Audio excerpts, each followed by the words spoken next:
When you come out of complex trauma, you develop ways of relating to survive. And those kept you safe, the ways you learn to relate. But what you find is as you get older, they don't work so well anymore. But it's important to go back and really understand your relationship style and why you relate the way you relate. When we talk about complex trauma, one of the terms that I use regularly is a dysfunctional family. And I have had many, hundreds of people say to me, everybody's got a dysfunctional family. We all are dysfunctional. And what goes on in their mind is this distinction that goes, the only other option to dysfunction is perfect. So nobody's got a perfect family, so we're all dysfunctional. And that seems to make sense, but it really misses an important piece. And that is dysfunctional. The opposite isn't perfect, the opposite is functional. But what does that mean? So the word dys for dysfunctional actually means in pain. And so what we mean when we say a dysfunctional family, it's a family that's in pain and a family that can't resolve pain. So let me broaden that for you. All families go through pain. All families have hard times. All families have bad things that happen. A functional family is able to deal with those things, resolve it, and come out the better for it. So there are functional families. So to be a functional family doesn't mean you never go through hard times. All families do.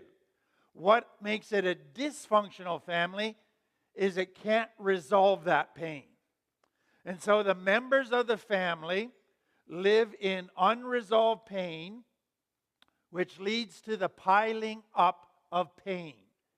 And that is the reality of a dysfunctional family.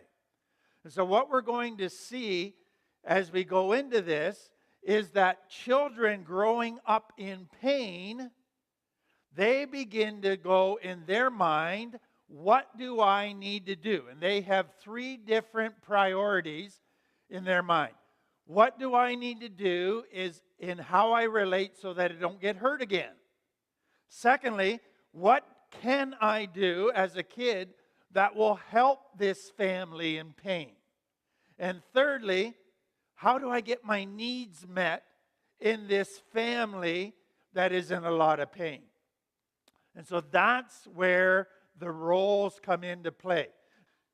In a family of complex trauma, a dysfunctional family, there's the one child that's referred to as the troublemaker. They're the ones that's defiant, rebellious, angry all the time, and he just won't get with the program and smarten up. Now let me say this right up front. Of all the roles that we're going to look at, the problem child is the one person in the family that is being honest. Everybody else is lying, both to each other and to themselves. What is going on in the scapegoat or the problem child is they're saying this family is sick. And I'm not going to lie about that. We're messed up. And everybody walks around like we love each other and like all our needs are being met. Well, they're not. And I'm not going to go along with it. I'm rebelling. Now, what I want you to get is this. Their rebellion is actually a healthy thing. Because they're saying, I don't want a house of lies where we abuse and hurt each other. I refuse to go along with that. I rebel against what's happening here. Now that's how it starts. A good rebellion. The problem is it goes into a bad rebellion as well. But that's what it begins. Now, that's what's going on in the child. Now, here's why the parents like the scapegoat. Now, when people say, You seem to have trouble in your family. They go, look at our hero child. We're good parents. The reason we're having trouble is because of this child. He's the problem, and that's why he's called the scapegoat. He is blamed for all the problems in the family, in the marriage. And what the parents basically communicate is this: if we didn't have this child, we wouldn't have any problems in our family. It all gets pinned on that child. So they're actually quite happy to have this child because they got somebody to blame for their stuff. And they don't want to look at their stuff, so they have a scapegoat to put it on. So that then results in this problem child getting blamed for everything. And so more stuff gets piled on them all the time. Now, a couple other things are happening with the scapegoat. The scapegoat becomes the honest expression of how everybody's really feeling but afraid to show. So when he rebels and he gets angry and he lashes out and he speaks his mind to mom and dad, he's really giving a voice to everybody. They won't admit it, but that they're almost thankful for. But then what happens with this scapegoat is they're really ostracized by the family. The family says, you're the problem, and they kind of feel like a black sheep. They don't fit. They don't belong in this family because they refuse to play by the rules of this family. And so they feel like an outsider, an outcast. So that's as a child. Now let me show you what happens as they get older into adult life. I find it interesting in working with scapegoats or problem child people all the time is that most were extremely sensitive children. That's what clued them in that this family's got problems because they got hurt so much and they weren't prepared to tolerate it or turn a blind eye. But in order to survive, they had to rebel. And in order to rebel, they had to harden their heart and harden their skin and shut down their sensitivity. And so what begins to happen in a problem child as they get into their teens is they try not to feel anything at all. And they shut everything down. Now that will become problems for them later in life. They will have to relearn how to feel emotions. They will have to really enter into scary territory. So that's the first problem. The next one, part of their rebellion in their teens is they started getting applause from other kids for being a bad boy. And so they said, wow, here's how I get my validation. I can't be validated in my family because the hero gets all the validation. So I will get validation from being a bad boy. And they tried to be the baddest of the bad. And what often happened is they felt in order to get new validation, they had to keep pushing the envelope. So last time they drank a whole 12-pack at a party. Tonight they're drinking a 2-4 at a party. And everybody's going to talk about how drunk they got.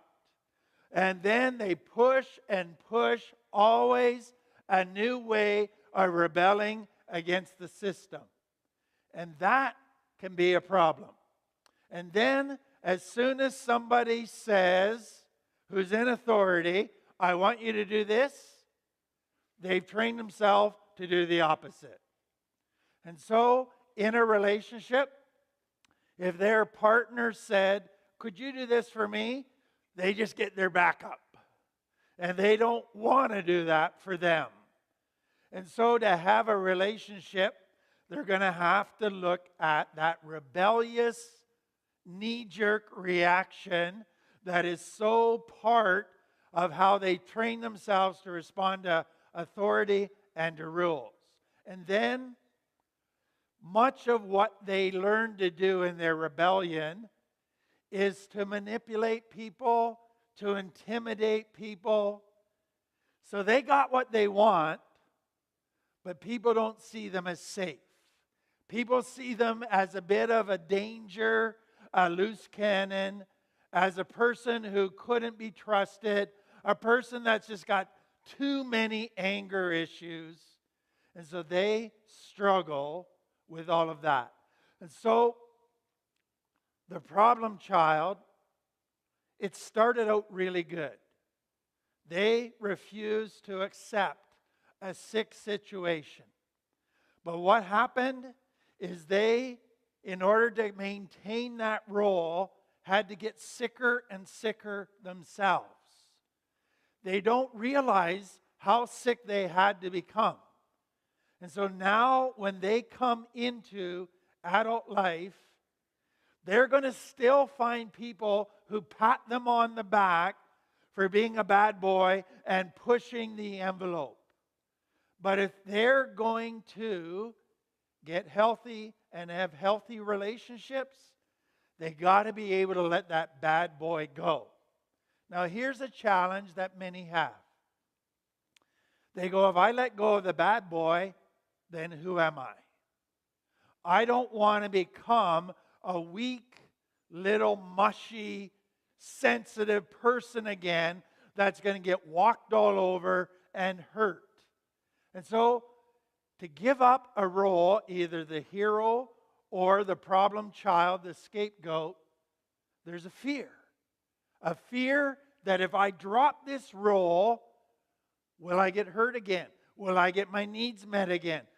What will happen? And so for the scapegoat, the hero, yes, there's fear, but you're never going to get healthy unless you walk through it. And that's what we're about, is helping people walk through that and begin to change so that they can have meaningful relationships today. Now, let me say one final thing about the problem child, the bad boy. I find that, so let's say you were a bad girl, okay? Isn't it interesting how bad girls are attracted to bad boys? And guess what happens in recovery? Bad girls, they are prepared to give up being a bad girl, but for some reason they're still attracted to bad boys.